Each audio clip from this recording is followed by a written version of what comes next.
திருமதி சீமா அகர்வால் அவர்களே, சென்னை மாநகர துணை ஆணையர் அருண் அவர்களே, காவல்துறை மற்றும் அரசு உயர் அலுவலர்களே,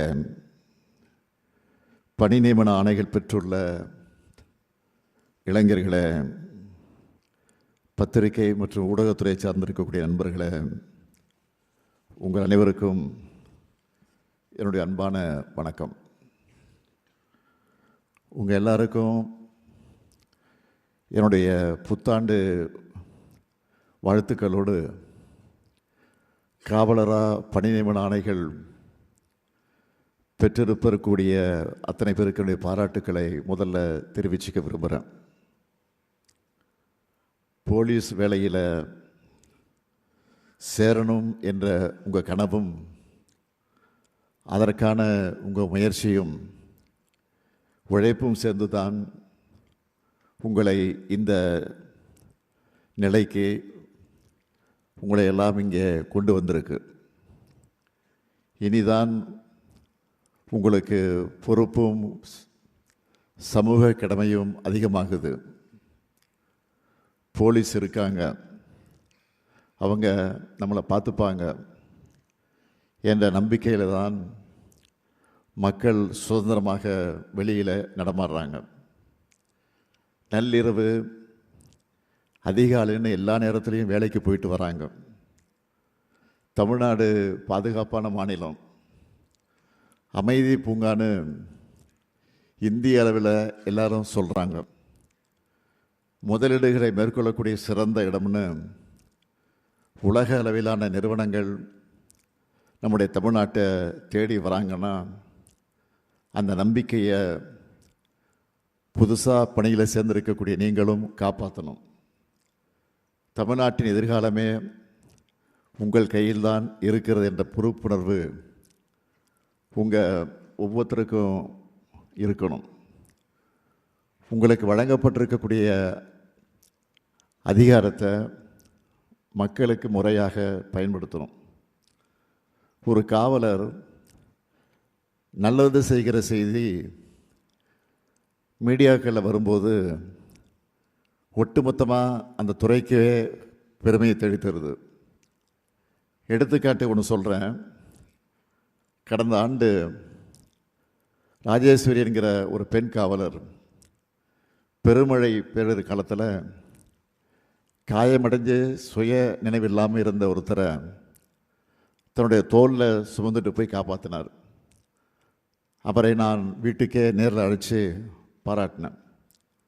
ஏன் சொல்கிறேன்னா, காவலர் பணி மனித நேயத்தோடு இணைஞ்சது. வீரத்தின் அடித்தளம் எது தெரியுமா? அன்பு தான். அதே போல் இன்னொரு பக்கம் எங்கேயோ ஒரு காவலர் தப்பு செஞ்சாலும் ஒட்டுமொத்த துறை மீதும் மக்கள் வச்சிருக்கக்கூடிய நம்பிக்கையை அது பாதிக்கும். அதை உணர்ந்து நீங்கள் ஒவ்வொருத்தரும் கவனமாக செயல்படணும். செயல்படுவீங்கன்னு நான் நிச்சயமாக நம்புகிறேன். காவல்துறை பொதுமக்களின் நண்பன்னு சொல்கிறது வெறும் வார்த்தையாக இல்லாமல், வெறும் வாசகமாக இல்லாமல், ரியாலிட்டியில் நீங்கள் அதை ப்ரூஃப் பண்ணணும். காவலர்னால் மக்களுக்கு காட்சிக்கு எளியவர்களாக கனிவாக நடந்துக்குங்க. உங்களுடைய உறுதி செய்கிற வேலையில் தெரியணும். இரும்பு கரத்தை குற்றத்தை தடுக்கிறதுக்கு பயன்படுத்தணும்.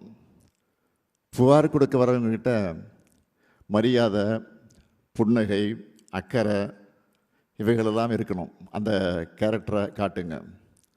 குறிப்பாக பெண்கள் குழந்தைகளுக்கு எதிரான குற்றங்களை விசாரிக்கும் போது மிக மிக ஜாக்கிரதையாக கையாளணும். சென்சிபிளர் நடந்துக்கணும். இந்த துறைக்கு பொறுப்பு வைக்கிற முதலமைச்சராக இது என்னுடைய கோரிக்கை மட்டும் இல்லை, 100% நீங்கள் கடைபிடிக்க வேண்டிய உத்தரவு. அதே போல் போதைப் பொருட்கள் நடமாட்டம், அதனுடைய விற்பனையை தடுக்கிறதுலையும் 0 டாலரன்ஸ் என்ற பாலிசியை நீங்கள் பயன்படுத்தணும். உங்கள் எல்லார் வீட்லேயும் குழந்தைங்க இருப்பாங்க.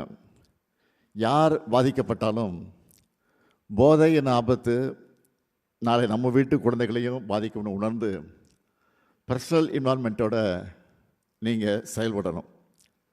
நான் இன்சார்ஜாக இருக்கக்கூடிய பகுதியில் என்னை மீறி ஒரு குற்ற சம்பவம் நடக்க விட மாட்டேன்னு நீங்கள் ஒவ்வொருத்தரும் உங்களுக்குள்ள ஒரு ரெசல்யூஷனை எடுத்துக்கணும். என்னடா வந்ததிலிருந்து மக்கள் நலனுக்காக மட்டும் சொல்கிறாரு, நம்ம நலனுக்கு எதுவும் இல்லையேன்னு நீங்கள் நினைக்கிறது எனக்கு தெரியுது. மக்களை காக்கிற உங்களுக்காக ஏராளமான திட்டங்களை செயல்படுத்திக்கிட்டு இருக்கோம். அதில் சிலவற்றை மட்டும் நான் குறிப்பிட்டு சொல்லணும்னா, மக்கள் எல்லோரும் மகிழ்ச்சியாக இருக்க காரணமான காவலர்களாக நீங்கள் உங்கள் ஃபேமிலியோட டைம் ஸ்பெண்ட் பண்ணணும்னு வாரம் ஒரு நாள் ஓய்வு வழங்கப்படுது. காவலர்களுக்கு வழங்கப்படும் காப்பீட்டுத் தொகை 2 மடங்காக வழங்கப்பட்டு வருது. காவலர்களுக்கு மட்டும் இல்லாமல் அவங்களுடைய வாழ்க்கையை துணைக்கும் மெடிக்கல் செக்கப் பண்ணுறோம். பெண்களுக்கான சிறப்பு மருத்துவ பரிசோதனையும் இதில் அடங்கும். +2 அதில் அதிக மதிப்பெண் எடுக்கக்கூடிய நம்ம டிபார்ட்மெண்ட்டில் வேலை பார்க்குறவங்களோட குழந்தைகளுக்கு மேற்படிப்புகளுக்காக கல்வி உதவித்தொகையாக தலா 30,000 ரூபாய் வழங்கப்பட்டு வருது.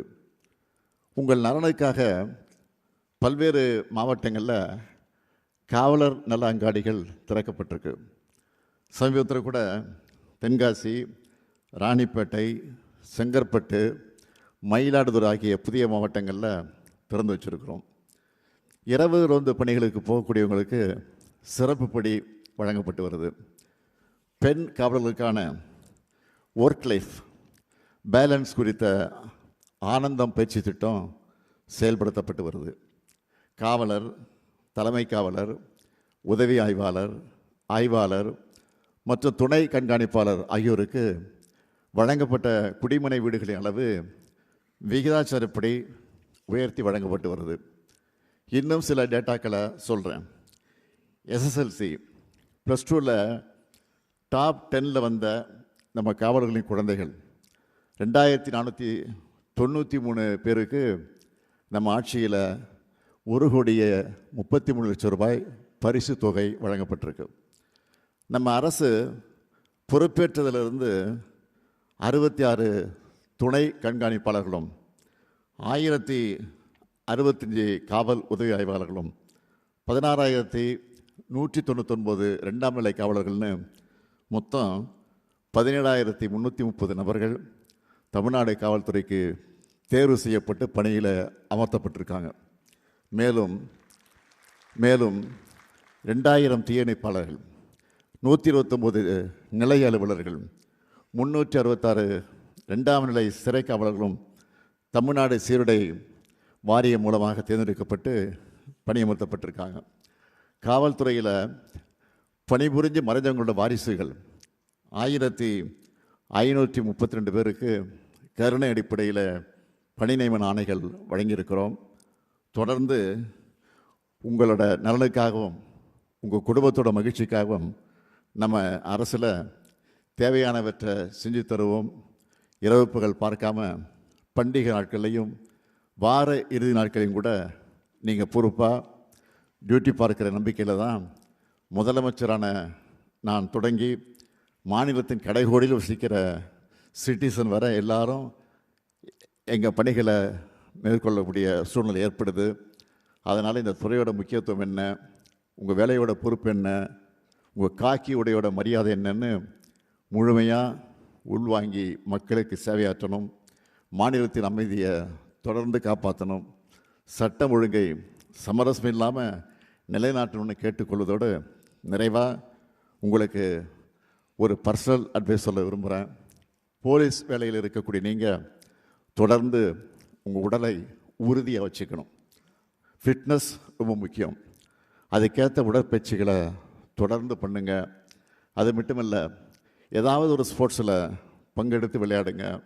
பணி நியமன ஆணைகளை பெற்றுள்ள உங்களுக்கு மீண்டும் என்னுடைய வாழ்த்துக்களை சொல்லி விடைபெறுகிறேன். நன்றி, வணக்கம். உடனுக்குடன் செய்திகளை தெரிந்து கொள்ள சன் நியூஸ் பெல் ஐகானை கிளிக் பண்ணுங்க.